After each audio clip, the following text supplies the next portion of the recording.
నమస్తే అన్న. నమస్తే.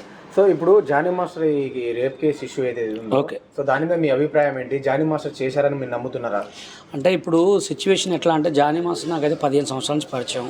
మేము అపోలో హాస్పిటల్ కాడ అండ్ కృష్ణానగర్లో తిరిగేవాళ్ళం. అప్పటి నుంచి అయితే నేను చూసిన ఆయన మనస్తత్వం అయితే చాలా మంచిది. కానీ ఇప్పుడు సిచ్యువేషన్ అయితే రేప్ కేసు అయితే ఒక అమ్మాయి పెట్టింది. అంటే రేప్ కేసు పెట్టింది, అలాగా ఆయన వర్క్ రానియట్లేదు అని చెప్పి పెట్టింది. దీనికైతే మొత్తం పోలీసు వాళ్ళు మొత్తం ఆరాధన తీసి మొత్తం దాని మీద అయితే ఏమేమి కేసులు పెట్టాలో పెట్టారు. కానీ ఇవన్నీ DNA టెస్టులు కానీ లేకపోతే జానీ మాస్టర్ బయట పెడితే తప్ప అప్పటి వరకు కూడా మనకు కూడా తెలియదు. ఎందుకంటే ఒక మనిషి ఎలా ఉంటాడు ఎలా అది అనేది మనమే చెప్పలేం. మన దగ్గర మంచిగా ఉండొచ్చు, బయటకు పోయి ఎన్నో చికాలు చేయొచ్చు. ఇంకా ఏంటంటే ఇప్పుడు ప్రజెంట్ సిచ్యువేషన్లో చూస్తే ఆ కొరియోగ్రాఫర్ నేనైనా వేరే కొరియోగ్రాఫర్ వేరే వాళ్ళు ఎవరైనా కానీ ఒక అసిస్టెంట్ని కంటిన్యూగా పెట్టుకుంటే ఇవే ఉంటాయి, అవునా కదా? ఒక 10 సాంగులకి ఒక అసిస్టెంట్ని పెట్టుకుంటే అమ్మాయితో చేయాలి మూమెంట్స్, అక్కడిక్కడ హ్యాండ్స్ టచ్ అవుతూ ఉంటాయి కాబట్టి వాళ్ళకంటే ఒక బాండింగ్ ఒకటే ఏర్పడుతుంది. ఇప్పుడు మీ ద్వారా మీ ఛానల్ ద్వారా నేను చెప్పేది ఏంటంటే ఎక్కడైనా ఒక సాంగ్కి ఒక అసిస్టెంటే పెట్టుకోవాలి, లేడీ అసిస్టెంట్ని. సాంగులకు అసిస్టెంట్లు మారుతుంటే ఇలాంటి గొడవలు రావు, అవునా కదా? ఎందుకంటే ఒక్క అసిస్టెంట్ 10 సాంగులకు ఉన్నప్పుడు రావే పోవే జస్ట్ ఇట్లా ఇక సిచ్యువేషన్ మారుతూ ఉంటుంది కాబట్టి ఆ బాండింగ్లు బట్టి ఇలాంటి ప్రాబ్లమ్సే వస్తుంటాయి. ఎందుకంటే అసిస్టెంట్లను మారుస్తుంటే ఈ గొడవలు ఉండవు. ఎందుకంటే ఒక్కొక్క అసిస్టెంట్ ఒక సాంగ్ ఉన్నప్పుడు ఏమవుతుంది, బాండింగ్ ఉండదు. ఒక సాంగ్కే కాబట్టి పక్కకి వెళ్ళిపోతుంది. నెక్స్ట్ ఇంకొక అమ్మాయిని పెట్టుకోవడం వల్ల ఇంకోటి కూడా ఏంటంటే గ్రూప్ డ్యాన్సర్లను కూడా మారవాలా. గ్రూప్ డ్యాన్సర్లను కూడా సాంగు మారుస్తుంటే ఏమైందంటే కొత్త వాళ్ళకి పని వస్తుంటుంది కాబట్టి ఇలా మారవనే చెప్తున్నా. అసిస్టెంట్లను మారవండి, ఎందుకంటే డాన్సర్లను కూడా మారవండి. కావాలంటే సాంగ్ ఒక్క సినిమాలో 5 సాంగులు ఉంటే 5 కొరియోగ్రాఫర్కి ఇవ్వండి. ఒక్క సాంగ్ ఎవరికి తమ్ముంటే వాడు వెళ్ళేస్తాడు, ఎవరికి టాలెంట్ ఉంటే వాడు వేస్తాడు. ఎవరి సాంగ్ హిట్ అయితే వాడు పెద్ద కొరియోగ్రాఫర్ అవుతాడు. ఒక సాంగే 10 మాస్టర్ ఒక సినిమా మొత్తం 10 సాంగులు ఒకటే కొరియోగ్రాఫర్ సింగిల్ కార్డుకి ఇవ్వడం తప్పది. అదే మీ ఛానల్ ద్వారా తెలియజేస్తాను. అంటే ఇప్పుడు జానీ మాస్టర్ ఈ అమ్మాయి కేసు పెట్టారు కదా, నిజంగానే మీరు చేసి ఉంటారని నమ్ముతున్నారా? అంటే నేను అదే చెప్తున్నా కదా, ఇప్పుడు మన దగ్గర ఒక లెక్క బయట ఒక లెక్క అయితే కొంతమంది ఉంటారు. ఇప్పుడు అది నిజంగానే చేసిర్రా తెలవాలని మనం తెలవలేము. అది పోలీసు వారు అది అండ్ అక్కడ జరిగిన సిచ్యువేషన్ ద్వారా అది బయటకు వస్తుంది.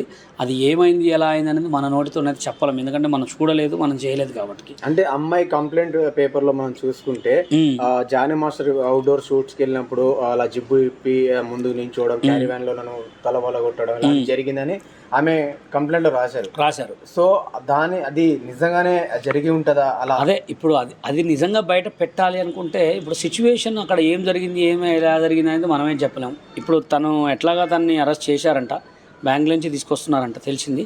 ఆయన వచ్చిన తర్వాత ఒక ప్రెస్ మీట్ అయితే కంపల్సరీ పెడతారు. దీనికంటే ఒక పెద్ద పోలీస్ వాళ్ళు ప్రెస్ మీట్ ఇస్తారు, లాయర్స్ ఉంటారు, దీనికి అన్నీ ఉంటారు, వాళ్ళు చూసుకుంటారు. ఎందుకంటే ఇంకోటి ఏంటంటే నేను తెలంగాణ డాన్సర్స్ యూనియన్ జనరల్ సెక్రటరీగా మాట్లాడేది ఏంటంటే ఆ అమ్మాయి మైనర్ బాలిక కార్డు ఇవ్వడం తప్పు, అవునా కదా? మైనర్ బాలిక కార్డు ఇవ్వడం తప్పు. మేము ఎన్ని సంవత్సరాల నుంచి పోరాడి ఒక కార్డు ఇవ్వమంటే ఇలా ఒక ముంబై అమ్మాయికి 15 సంవత్సరాల చిన్నపిల్లకి కార్డు ఇచ్చారు. అంటే మమ్మల్ని ఎంత అనగదొక్కారో. TFDDA Telangana film dancers and dance director association మాది. మేము ఎన్ని సంవత్సరాలుగా కొట్లాడి మా కార్డు ఇవ్వకపోతే మేము యూనియన్ పెట్టుకున్న తర్వాత ఇక్కడ కార్డు ఇవ్వండి ఇలా బాంబే కార్డు తెచ్చుకుంటే కొరియోగ్రాఫర్ మీరు ఇక్కడ చేయొద్దు అన్నారు. దాని తర్వాత తెలంగాణ సినిమా డాన్సర్స్ యూనియన్లో ఫైట్ చేస్తుంటే కూడా మమ్మల్ని సాంగులు వీళ్ళు నాన్ మెంబర్స్ అని చెప్పి మమ్మల్ని పక్కన పెట్టారు.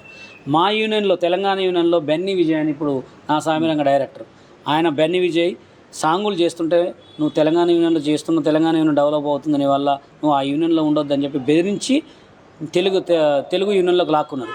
విత్ ప్రూఫ్స్ కూడా మా దగ్గర ఉన్నాయి. ఓకే, అది వాళ్ళు ఏంటంటే ఇప్పుడు జానీయే కావచ్చు, వాళ్ళ యూనియన్లో ఉన్న మెంబర్స్ అనే కావచ్చు, ఇంకోటి కూడా వాళ్ళ యూనియన్కి మాకు ఎప్పుడు కూడా పర్సనల్గా గొడవలు ఎక్కడ కూడా లేవు.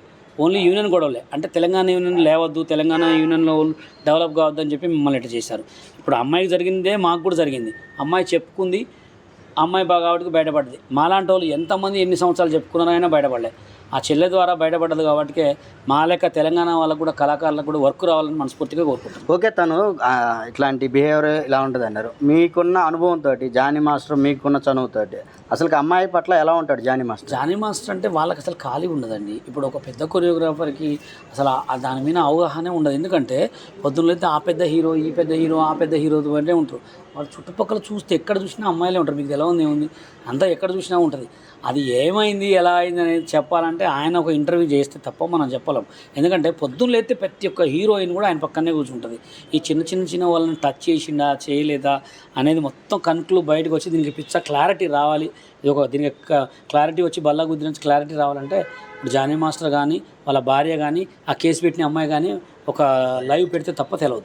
ఓకే, వాళ్ళ భార్య మీద కూడా కొన్ని ఆరోపణలు వస్తున్నాయి, తనని కొట్టి మతంలోకి మారాలి, పెళ్లి చేసుకోవాలి, ఈ టైప్ ఆఫ్ వస్తున్నాయి. దీని మీద ఏమంటారు? అంటే దీని మీద అంటారంటే అది ఏదైనా ఇప్పుడు పేపర్లో ఏం తెలియదు. వాళ్ళు వచ్చి ఒక ఇంటర్వ్యూ పెట్టి ఒక లైవ్ పెడితే తప్ప మనం చెప్పలేం.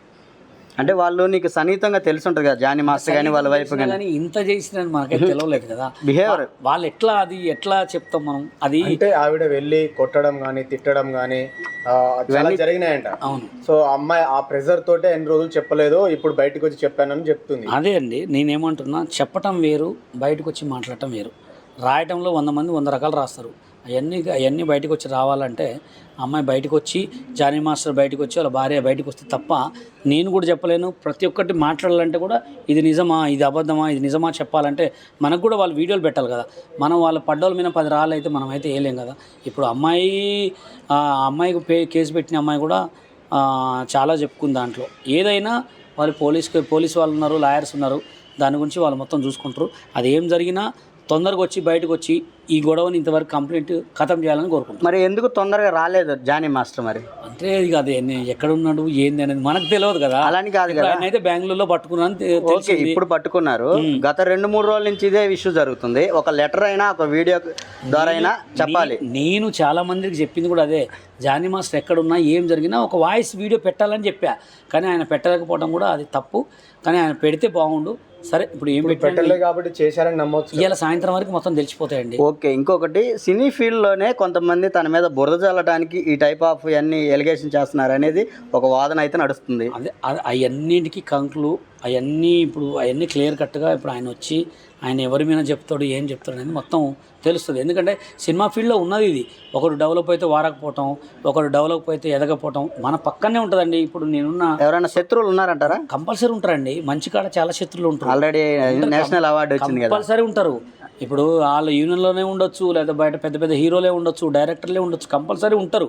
కానీ ఇది మొత్తానికి బయటికి రావాలంటే సార్ బయటకు వచ్చి, జానీ గారు బయటకు వచ్చి, వాళ్ళ భార్య బయటకు వచ్చి చెప్తే తప్ప మనం చెప్పలేము. ఫైనల్గా ఈ ఇష్యూ మీద మీరు ఏమంటారు? అసలు అంటే ఇష్యూ మీద అనాలంటే ఒక అమ్మాయికి అయితే అన్యాయం జరిగింది కాబట్టి ఆ తెలంగాణ యూనియన్ తరపు నుంచి అమ్మాయికి ఎటువంటి అన్యాయం జరిగినా మేము అమ్మాయికి ఫ్రీ కార్డు ఇచ్చి అమ్మాయికి ఎప్పుడు కూడా మా తెలంగాణ యూనియన్ తరపు నుంచి అమ్మాయికి అండగా ఉంటాం. ఓకే, ఇప్పుడు అమ్మాయిని అల్లు అర్జున్ గారు అంటే వాళ్ళ గీతా ఆర్ట్స్ సినిమాలో అవకాశాలు ఇస్తాను, గీతా ఆర్ట్స్ సినిమాలో అవకాశాలు ఇస్తామని అయితే చెప్పారు. వాళ్ళు సపోర్ట్. కానీ మేము కూడా తెలంగాణ నుంచి అదే గీతా ఆర్ట్స్ అమ్మాయికి వాళ్ళకి కార్డు ఇవ్వకపోతే మేము అందరం కలిసి ఫ్రీ కార్డు ఇచ్చి అదే గీతా ఆర్ట్స్లో మేము సాంగులకి పిక్చర్ సపోర్ట్ చేస్తామని చెప్పి మనస్ఫూర్తిగా కోరుకుంటాం. ఓకే, జానీ మాస్టర్కి ఇది రుజువు అయితే ఎటువంటి శిక్ష చేయాలంటారు? శిక్ష అనేది మనం అంటే ఇలాంటి మళ్ళీ మనం ఏ శిక్ష అని చెప్తే కదా, వాళ్ళ శిక్షలు వాళ్ళకు ఉంటాయి. వాళ్ళ కోర్టు ప్రకారంగా ఉంటుంది. అది ఇక వాళ్ళు అంటే ఆరాధాలు చూసి అసలు ఏం జరిగింది ఏంది అని చూసి వాళ్ళే కంప్లైంట్. ఇప్పుడు ఇండస్ట్రీలో రెస్పెక్టబుల్ మీలాంటి వాళ్ళు ఉన్నారు కదా, మీలాంటి డాన్సర్లు పెద్ద డాన్సర్లు ఆల్రెడీ ఉన్నారు, ఎఫెక్ట్ పడుతుంది కదా. మరి దీనికంటే జరగడమే మంచిది. దీన్ని జరగడం వల్ల ఇంకా రేపు ముందు జరిగేవి కూడా ఆగిపోతాయి. అందరు కూడా జాగ్రత్త పడతారు. ఇది వీళ్ళొక్కలే కాదు, సినిమా అసిస్టెంట్ కింద అమ్మాయిలను వాడుకునే వాళ్ళు జాగ్రత్త పడతారు, మేకప్ యూనియన్లో జాగ్రత్త పడతారు. ప్రతి ఒక్క ఫీల్డ్లో కంపల్సరీ ఎఫ్ఐఆర్స్ ఉంటాయి. అమ్మో అనే దానికి వచ్చింది ఈ అమ్మాయి ఆ తల్లి వల్ల ఒక డాన్సర్స్ యూనియన్కి మంచి జరుగుతుంది, ప్రతి ఒక్క క్యాస్ట్ కౌచింగ్ కూడా అందరికి మంచి జరుగుతుంది. కానీ ఇట్లాంటి ఇంకా ముందు జరగదని మనస్ఫూర్తి. జరగకుండా అంటే ఎలాంటి చట్టాలు తీసుకురావాలి? ఎలాంటి చట్టాలు తీసుకొచ్చినా జరుగుతూనే ఉంటాయి. కానీ జాగ్రత్త పడాలా అంతే. అమ్మాయిలు జాగ్రత్త పడాలా, వీళ్ళు కూడా జాగ్రత్త పడాలా. కానీ ఇంకోటి ఏంటంటే ఎవరైనా ఆడపిల్లని ఇట్లా కామంగా అయితే చూడొద్దు. ఆడపిల్ల లెక్కన చూడండి. ప్రతి ఒక్కళ్ళ ఇంట్లో ఆడపిల్ల ఉంటుంది కాబట్టి ఎవరికి జరగవద్దని మనస్ఫూర్తిగా కోరుకుంటారు.